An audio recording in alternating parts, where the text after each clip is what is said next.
There's no doubt that Joe Biden is struggling to make inroads with young voters. Gen Z is upset about the war in Gaza, their financial situation. They're disinterested in the campaign, and maybe they're a little Trump curious. I spoke with Gen Z political influencer Link Lorne, who had some advice for Biden about how to connect with his generation. How do you sell Joe Biden to Gen Z?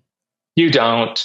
You go and you try and win over seniors, baby boomers. I don't think Biden's going to make any headway with Gen Z. I think a lot of young people are very upset with Biden post October 7th. You can see, we have a lot more protests, a lot more marches in the street for Palestine, Gaza. A lot of Gen Zs are upset with Biden. So I don't see them coming back to him. I think they might stay home and not vote, but I don't think Biden's resonating at all with young people. And he's not making an effort to either. I mean, you're going on, who's this guy like Jay Shetty? Or there's some podcast of people they've, brought to the White House for Biden to talk to and do podcast with. Biden needs to go on like Call Her Daddy. Biden needs to go on the Dumb Blonde podcast. He needs to be going. I know this sounds wild and people are going to say, what is this guy saying?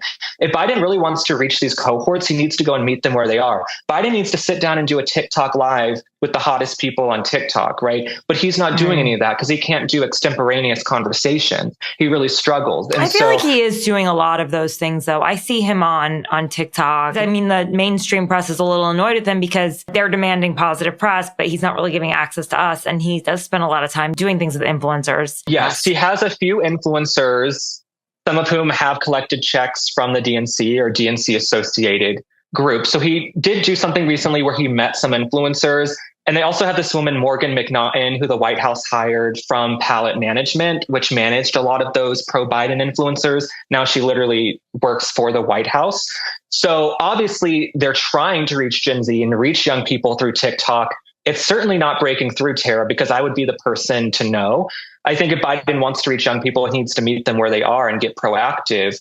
But I think they're done with him. I think they're over it.